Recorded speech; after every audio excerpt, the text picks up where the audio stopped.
Look at the horrid thing Pelosi was accidentally caught doing while Dems yelled FCK Donald Trump. Nancy Pelosi was caught having some fun while her leftist buddies chanted FCK Donald Trump during a Democrat event in California. Where else would this liberal suckery take place? Of course, it happened in California. Nancy, the House Minority Leader, was laughing along with the rest of the hilarious Democrats who thought they were making a point. The only thing Democrats did was point out their one-sided hypocrisy. If Republicans gathered and chanted FCK Obama, then you'd hear and see the race card flying faster than a jet breaking the speed of sound. And let me tell you, at least I did, chanted FCK Obama on a daily basis because he was a horrible president. Guess what, folks? I'm not a political figure in a position of power. I'm not a role model or a person that anyone needs to look up to, or associate with, for future employment or gains. I can happily chant FCK Obama whenever I want and it doesn't matter. It doesn't matter that people chanted FCK Trump, not one bit at all. Those Democrat hags can chant whatever they want. No one really cares or listens to what Democrats say anymore. The problem isn't that people were chanting mean things about Trump. The problem is that these are professionals who are expected to behave like professionals. Instead, they're acting like little Antifa cronies who emerged from mom's basement to have a gathering of losers to say F words together.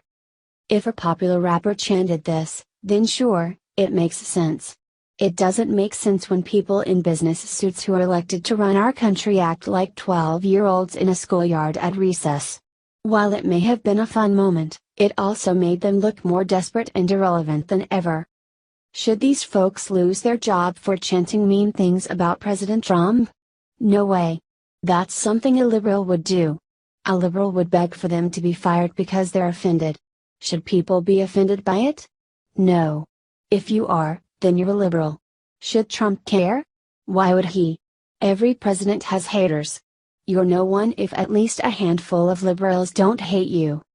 When I see people on Facebook comment things like they should be fired, then I just think that person is the most liberal loser I have ever seen. If you complained about this, then you're a snowflake who is worse than the real snowflakes. We talked trash about Obama for 8 years. If we complain about this, then we are the losers. Not them. Laugh at it and throw it back in their face. House Minority Leader Nancy Pelosi and her fellow Democrats have let Trump derangement syndrome strip them of any decorum and decency they had left. The California rep stood by, laughing, as the state's Democrat chairman John Burton raised two middle fingers as he encouraged the crowd at the state convention in Sacramento to chant FK Donald Trump. Democrat leaders at the convention used their time to deride President Donald Trump and beat the familiar drum of tying him to Russia, the Associated Press reported. Anyone else sick of hearing about Russia? I could not care less about Russia. Trump and Putin could be gay lovers tomorrow and I wouldn't care. I didn't vote for Trump because of anything Russia said or did. I voted for Trump because his tax plan looked better for the middle class and because America would be in a terrible place if we had any more years of horrible Democrat leadership. I voted for Trump because I was tired of the politically correct idiots ruining all the fun. I was tired of being told that a guy with a penis, who dresses like a girl, is supposed to be called a woman. Heck no. Senator Kamala Harris told the crowd that the president is putting Russia first, America second. The world, literally the world, is counting on all of you, counting on California to reject Trump's deception and destructiveness, Gavin Newsom, the California lieutenant governor, said. But it was Burton who took it to the classless extreme. All together now, he told the crowd, encouraging them to chant as he raised his two middle fingers. FK Donald Trump. Good for Burton. Let him get those frustrations out and encourage us to vote for a Republican for another 4 years. Hey, Burton and Pelosi and the rest of your liberal crybabies. FCK you right back. Outrage after Michelle Obama was caught doing this in Italy today. CNN won't report this. Barack and Michelle Obama are vacationing in Siena, Tuscany this week. They arrived in Italy this Friday. The UK Daily Mail said she looked especially glamorous. The commenters at the Daily Mail strongly disagreed, saying her choice was not appropriate and it looks like a napkin. Barack and Michelle Obama were visiting the Duomo di Siena, the Siena Cathedral. Comments. Barack and Michelle Obama are vacationing in Siena, Tuscany this week. They arrived in Italy this Friday. Find out more. 84,831. The UK Daily Mail said she looked especially glamorous. The commenters at the Daily Mail strongly disagreed, saying her choice was not appropriate and it looks like a napkin. Barack and Michelle Obama were visiting the Duomo di Siena, the Siena Cathedral. Michelle broke the dress code. Women are required to cover their shoulders when entering the historic Catholic cathedral. But not Michelle Obama. She's above all that. Thank goodness for Melania Trump. Breaking, Sean Hannity hit with horrible news. He needs our support. A major liberal group is targeting advertisers for Sean Hannity's Fox News show as they look to push back against his promotion of a conspiracy theory surrounding a killed Democratic National Committee, DNC, staffer. Media watchdog group Media Matters for America on Tuesday published a list of Hannity's advertisers, a long list that includes major companies such as Allstate, Angie's List, Bayer, Capital One, Hewlett-Packard Enterprise, Mercedes-Benz and Publishers Clearinghouse. While the list was published with little context and no call to action, it comes as Media Matters continues to blast Hannity for claiming, without evidence, that Seth Rich leaked DNC emails to WikiLeaks and suggesting that Democratic campaigns or groups were behind his killing. The group helped to spearhead a push to put pressure on former Fox News host Bill O'Reilly's advertisers last month after reports that he had been accused of sexual harassment repeatedly. That pressure campaign ultimately led to O'Reilly's departure from the network. The accusations about Rich's death have been part of Hannity's show and Twitter feed for days. On Twitter, he's accused Democrats of scrambling to cover up proof and promoted a number of people siding with his theory.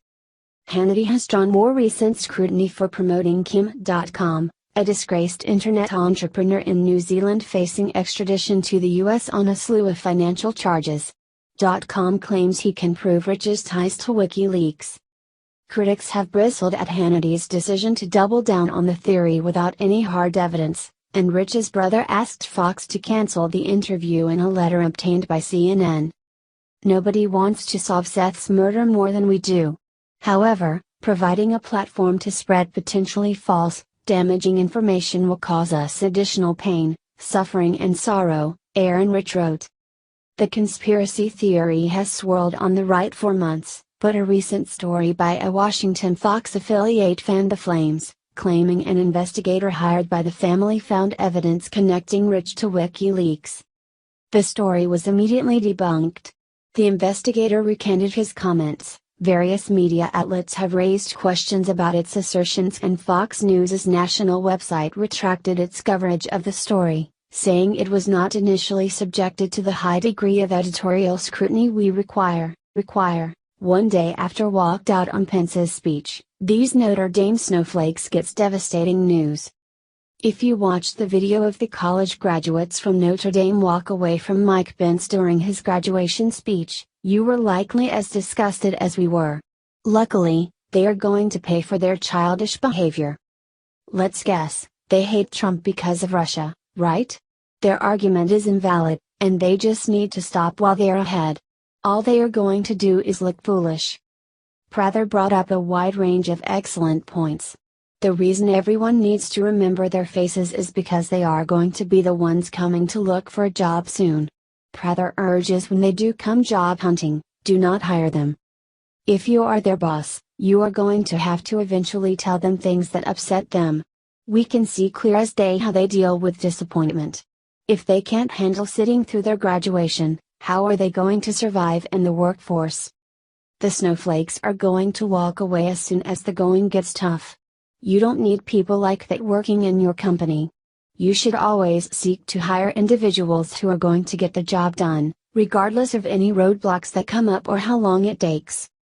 Prather went on to add that if you are seeking to make it in life and be a figure of authority, you need to respect authority. If you are unwilling to show a shred of respect, You are going to fail before you even begin. If you walk around thinking you are better than everyone, you are going to get kicked down a notch in a hurry. All business owners should heed the advice that Prather is offering. We need to build an America that is full of value, hardworking people, and continuous, positive change. If we can get these snowflakes out of our workforce, we can make leaps and bounds in ways never thought possible. In the video below you can hear how crowd boos Notre Dame students when walked out on Pence's speech. This is not how the real world works. These snowflakes need to learn to listen and respect people. They can't just go home to mommy every time when they disagree with someone. Share this post if you support Mike Pence. What do you think about this? Comment below.